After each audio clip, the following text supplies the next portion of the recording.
Good morning, friends. In this video, we'll discuss about Spring Framework features. First one is POJO container. So Spring is very well known as POJO container. So that is IOC, DA, and aspect-oriented programming. Similarly, Spring provides template pattern, right? So when it comes to data access layer, when you are using JDBC, there's a JDBC template. If you're using Hibernate, there's an Hibernate template. Similarly, if you're using Kafka, there's a Kafka template. If you're using RESTful Web Service, there's a REST template, right? So this template is a pattern which comes under gang of 4 design patterns, right?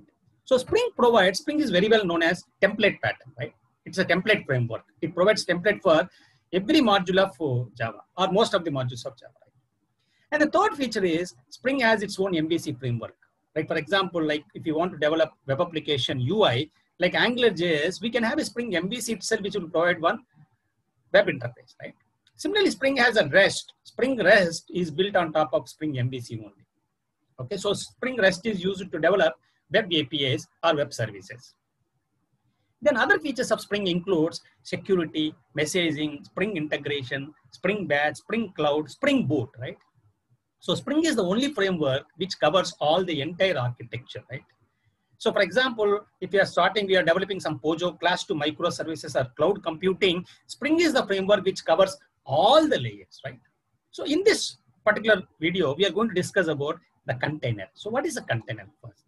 So container is a pre-written program, pre-developed program, which provides some functionality, right? Some features. So the main features of containers are lifecycle management. Similarly, declarative services like security, transaction, logging, exception handling, etc. If you see, for example, Apache Tomcat or Jetty, it is very well known as a servlet container, right? It manages servlet lifecycle. Similarly, WebLogic, WebSphere, JBoss, all these application server comes with EJB container. This EJB container manages the lifecycle of EJBs and it provides some services to EJB beans, right?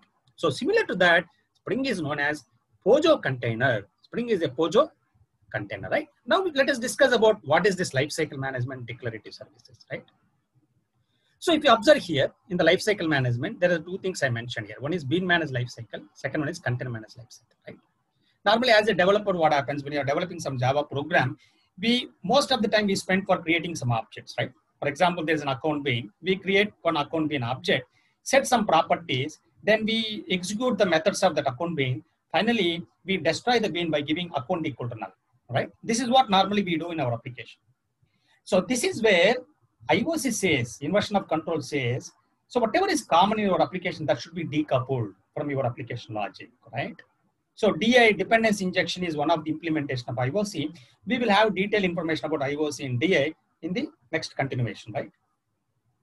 So instead of managing all this life cycle, so the container can manage the life cycles. That is the main purpose of going for Spring, right? So in the case of container managed life cycle, we need to provide some POJO classes and some metadata. So this metadata is very important. For example, you are developing some servlets. So we have one web.xml where we are going to define about the servlet name, servlet class, etc. Right?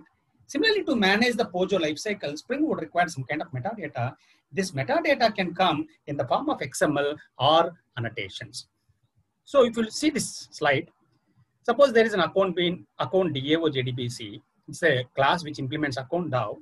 Spring to manage the lifecycle of this, we need to define in the XML file, right? We need to mention bean ID equal to account DAO. Okay, ID could be anything. If there are 10 beans, we can have unique IDs here. Similarly, the class is like nothing but FQN, fully qualified name, right? So each bean would require one entry in the XML file. Similarly, if you want to set some properties, we can write property name data source. Here, if you observe, there is a data source, one property, and there is a set data source, right? So it is not just creating the instance of the bean, we can also inject some properties using Spring Framework, right? So this is the XML definition. Similarly, if you observe annotation driven. So in the case of annotation driven, class level, we can put one annotation called repository or the rate repository. So Spring comes with few stereotype annotations, right? This repository is annotation which we give for DAO classes, right? Similarly, inside the class, if you want to have data source to be injected, we can put one annotation called @auto_void. So this @auto_void is used for one kind of dependency injection where one Spring bean can be injected into another Spring bean. So this is completely annotation driven here, right? There are two ways. One is through XML, we can give some metadata. Through annotation, some metadata can be pass it to Spring Container, then automatically Spring Container manage the life cycle of these beans, right? Similarly, there is, like we discussed, the second feature of container is container managed services, like transaction, security, other things, right? So normally as a developer, we would more focus on developing our business logic rather than developing some kind of services like transaction, security, other stuff, right? So normally when you say managing the services, we have bean managed transaction, similarly container managed transaction. One simple example. So what is bean managed transaction? We need to write a piece of code, like we have to create one transaction object, then say transaction.begin, then you do some database or connections or anything, database operations, other stuff. Finally, we say transaction.commit or rollback. So as a developer, we need to manage this entire logic, right? But this is where Spring provides container managed transaction. So container managed transaction is nothing but just at a class level or method level, we can just put one annotation called @transactional. So that Spring understands that, okay, this method has to run inside the transaction, automatically beginning the transaction, commit or rollback transaction. That logic is provided by the Spring framework, right? This is how Spring provides container managed transaction. Before discussing Spring lifecycle, let us understand what is IOC, DI, and AOP. IOC stands for inversion of control and DI stands for dependency injection. Okay. So what is this exactly? What is inversion of control? Inversion of control says decouple common task from implementation. Normally as a developer, when you're developing some applications, you need to identify what are the common tasks. So here, for example, lifecycle management is a common task, right? So that task has to be decoupled from your code, right? That means instead of we managing the lifecycle, let us delegate that to another piece of module component called dependency injection. So IOC is more at conceptual level. It says you decouple this, but there are different ways of implementing IOC. Like for example, factory pattern, as part of gang of 4 patterns, we have factory pattern. Similarly, as part of Java EE, business type, we have a service locator pattern. Constructor injection, setter injection, interface injection. So these 3 injections comes under dependency injection, right? Similarly, there is a contextualized lookup. Suppose we are using JNDA, we are using any service registry like Eureka, other things, we normally say contextualized lookup. Now here, this 3, 4, 5, we see constructor, setter, and interface injection, that is the dependency injection. So if you understand, DA is one of the implementation of IOC. But when it comes to constructor and setter interface injection, Spring supports constructor and setter injection. But there are few frameworks like Avalon, HiveMind, there are few frameworks which also supports interface injection, right? So IOC is a concept, it says you decouple this. So lifecycle management, inside the lifecycle management, we set some property values, right? Injecting some setter values through, injecting the values through setter methods actually, or injecting the values through constructor, that comes under dependency injection. So IOC and DI is part of the lifecycle management. Then what is AOP? Aspect-oriented programming. What do you mean by that? For example, when you are developing some business components, so those components would require some kind of service logic like security, transaction, logging, exception handling, other things. So those things can be implemented using aspect-oriented programming. Like we discussed about, Spring provides declarative services like transaction security, right? So how those things can be implemented? By creating a proxy object. Suppose if there is a bean, we want to implement transactional security, that must be proxied with some kind of advisors. So that is where AOP comes into the picture. We will discuss some detailed information about aspect-oriented programming. We discuss about Spring provides 8 steps of life cycle, right? So out of these 8 steps of life cycle, we are going to discuss about important steps here. So first one is instantiate, we will discuss. Similarly, populate properties, that is called dependency injection using setter or constructor, we will discuss. Similarly, there is a bean post processor. Bean post processor comes under step number 4 and step number 8, you can see here, right? So we are going to discuss about the bean post processor. Similarly, bean level initialization, we have 3 steps, 5, 6, 7, you can see bean level initialization. All the 3 are meant for the same purpose. We are going to discuss about 5th step, that is any method annotated with post construct, right? So this is part of JSR 250, common annotation for Java. So step number 5 also we are going to discuss. If you observe here, say for example, we have different beans like account service, payment service, order service. There are different beans are there, right? We define these beans using XML annotations, right? Because that metadata has to be given to Spring framework in the form of application context. you observe here, there's an application context is nothing but, which is Spring Factory. So for the Spring Factory, we are going to provide the beans, right? Now here, like we discussed about 8 steps of life cycle. Okay, so the bean post process are registered to application context. So they are the special beans which are registered to application context, right? So as part of the life cycle, suppose we call any bean. Suppose if you observe here, application context.get bean of account, we are calling some bean. Step number 1, 2, 3 and step number 5 to 7 are executed at bean level. Like for example, instantiate, populate properties, aware interfaces. Similarly, 5, 6, 7, right? All these steps are executed at bean level, right? And the bean post processor is like a global initialization. As part of the life cycle, every bean must enter into bean post processor for some kind of global initialization. So what is the advantage of this now? So this bean post processor is registered to the factory so that whatever functionality we implement in bean post processor, it is applicable to all the beans. Especially when it comes to Spring, this is like a backbone of Spring framework. Suppose if Spring wants to introduce any new feature, so they can add some bean post processor so that it is applicable to all the beans, right? So to discuss more on bean post processor, these are the special beans registered to the Spring Factory to provide global initialization.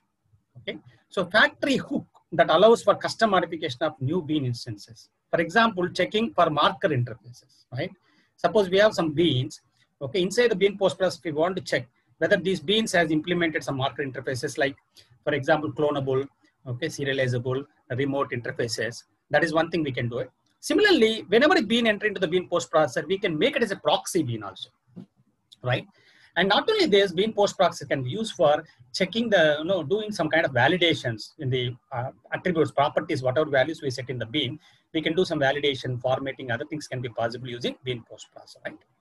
Now, this post processor registered to the factory for global initialization. That's what we discussed, right? Spring Framework out of the box provides few inbuilt post processors.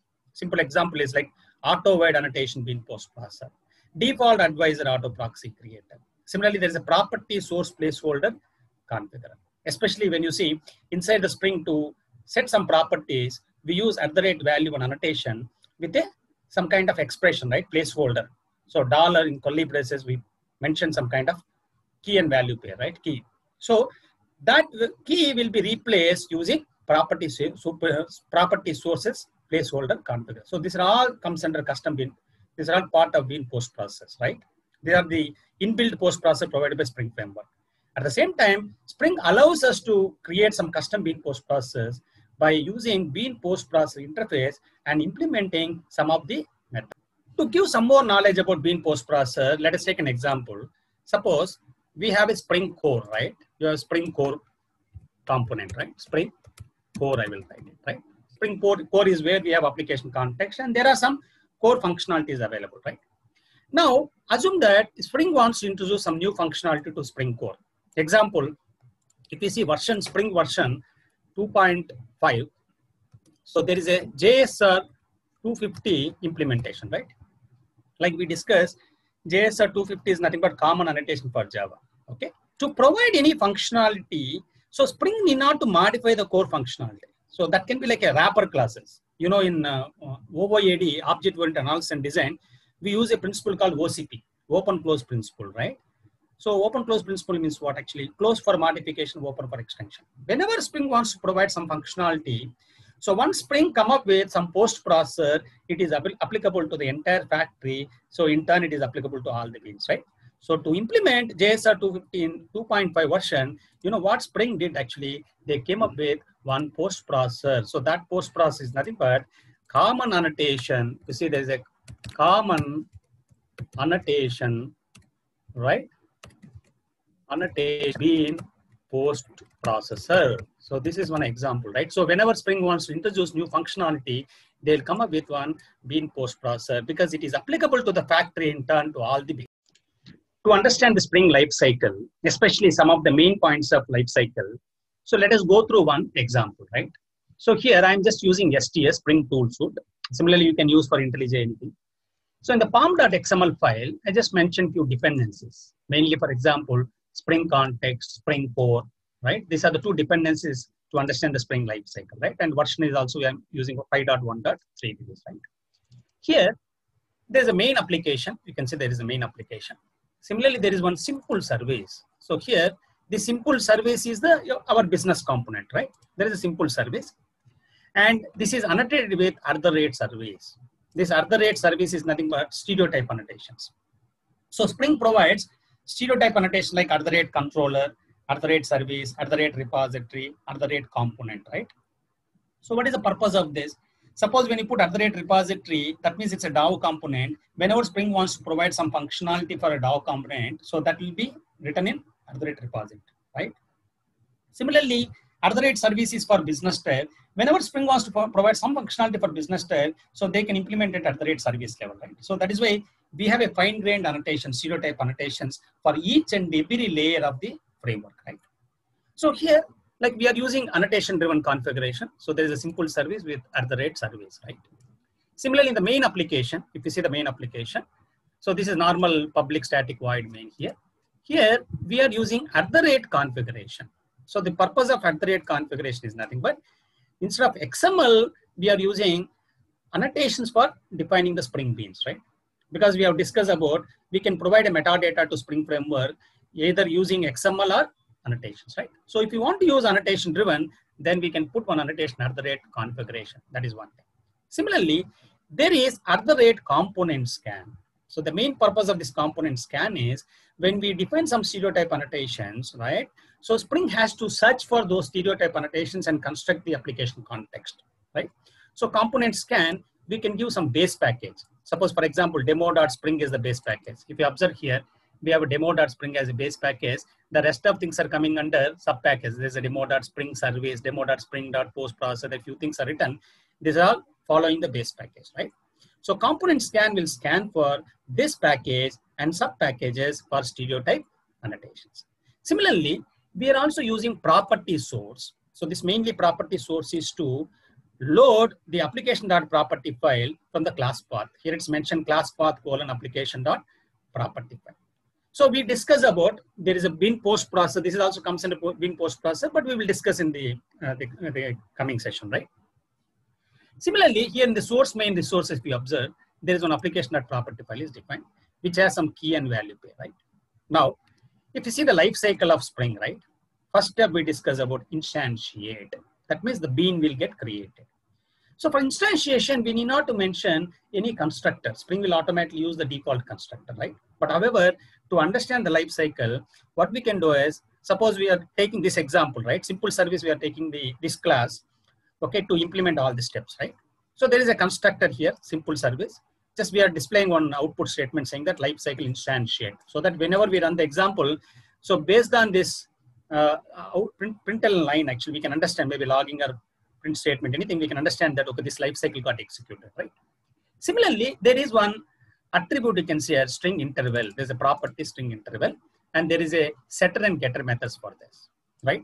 So what is the second step of the life cycle? Second step is dependency injection. That is populating the properties using setter or constructor injection. So here we are going to use setter injection. So there is a interval, there is a set interval, get interval, right? And for set interval, there is @ value. So once again, this is annotation driven. We are given @ value, then there is a placeholder. So the placeholder is nothing but $. In the curly braces, we are given some key. So this value is going to come from application.property file, right? So in the case of injecting the properties, we can use some static value here, or values can come from property file, or the values can come from environment variables. The values can come from some external locations also, we can mention it, right? So this comes under the second step of the life cycle, populating the properties, right? Similarly, we have one more method called init here. You can write any method. The method could be anything, but there is one annotation, @post construct, right? So this is step number 5. Step number 5, what we discuss actually, bean level initialization, we can use init method. So if you see the difference between these two, this is setting some property values, right? But the init method here, post construct, main purpose is, suppose if you want to get some remote object, we want to get some connection to remote object, or we inject some object and we want to initialize that object, right? So we can go for this particular init method. It is almost equivalent to, in servlet, we have init method, right? Where we can initialize the data source, or we can initialize some remote connections, everything, right? So this comes under life cycle step number 5, post construct. As per our life cycle, whatever you have seen, this is step number 5, post construct, right? Then comes to bean post processor, right? So there is a class here, you can see, there is one class which implements bean post processor. I told you, this is a custom bean post processor which we are going to discuss and annotated with @ component, right? So what is the purpose of this post processor? I told you post processor is for global initialization. So that as part of the life cycle, every bean must enter into the bean post processor at step number 4 and step number 8 we discussed, right? So if you observe here I said this is step number 1, right? As part of the life cycle, this comes under step number 1. Similarly, this is step number, dependency injection comes under step number 2, right? Similarly, if you look at this post construct, this comes under step number 5, right? So these are all bean level. So this is specific to the bean level. There is an instantiating the bean, setting the properties. Similarly, to initialize, right? Bean level initialization, getting some remote connections or initializing any objects, we go for step number 5, that is @ post construct.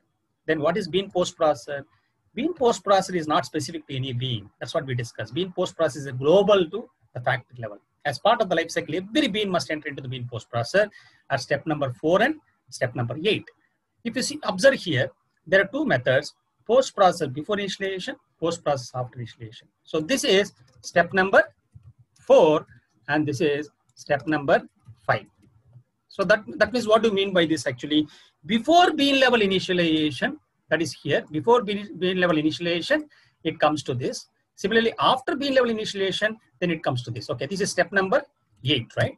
This is step number 8. Okay. And here, these 2 methods, if you observe, it takes 2 arguments. One is the bean, second one is the bean name. This is the object. That means the bean which got created, right? First step, instantiate, dependency injection. That object itself is coming here, right? That instance of the bean is coming here. Then second one is the bean name. If the bean name is not given here, suppose in the simple service, @ service we are given. If the bean name is not given, automatically the class name becomes the bean name, right? So each bean will have, each class will have some unique name, right? So here, these 2 arguments comes as part of the methods, right? So here we can do some kind of global initialization. Maybe whenever the object comes, we can check whether that object is using any, for example, any kind of validations if you want to see, property level validations if you want to see, or whether that has implemented any marker interface we can see, or if you want to create a proxy object, we can create it, right? So such a global initialization common to all the beans can be implemented in this particular step, right? And I told you this is by default applicable to all the beans. But anytime if you want to limit this to specific bean, we can also mention like this. For example, if bean is instance of simple service, similarly here bean is instance of simple service. So assume that there are some DAO classes are there. All these DAO classes are implementing some interface. We can check sense of that particular interface, then automatically this logic has to be implemented. Because as part of the life cycle, Spring will pass all the beans into post processor. But if you want to apply the logic to specific beans, inside the post processor, we have to write that particular logic, right? So that is what is a bean post processor. And here it is annotated with @ component. You know, once again, this is stereotype annotations, right? These are automatically detected when you start the application because we have written component scan demo.spring, right? So if I run this application, you can observe here, when I run this application, see the output here. In the output, you can say first instantiate. So this is coming from, in the simple service, this method got executed. Similarly, setter injection, interval 5000. So here, this value got replaced from application.property file, and we got this output statement, right? Setter injection interval is 5000. Similarly, there is a bean post processor before. That means what actually after first step, second step, the third is optional, I told you. Fourth one, bean post processor, it comes to bean post processor. So here, this got executed, right? Similarly, if you see the output, lifecycle @ post construct method is called. That means inside the service, we have one method annotated with post construct. This is bean level initialization, so that got executed, right? Then once again, it entered into the bean post processor, and this particular statement has got displayed, right? Lifecycle bean post processor after bean, we are displaying bean name, right? Then finally, the bean is created, bean is ready to use. Inside the main application, we are just calling the context. If you observe here, application context, right? For application context, we are passing annotation config application context, because here we are not using XML, right? It is annotation driven. You can see this annotation also, right? So we are constructing one application context. And second one is, when you want to get the bean, you can say context.getBean with that bean name and call the method. So that output is coming here, right? So this is how we can implement Spring Lifecycle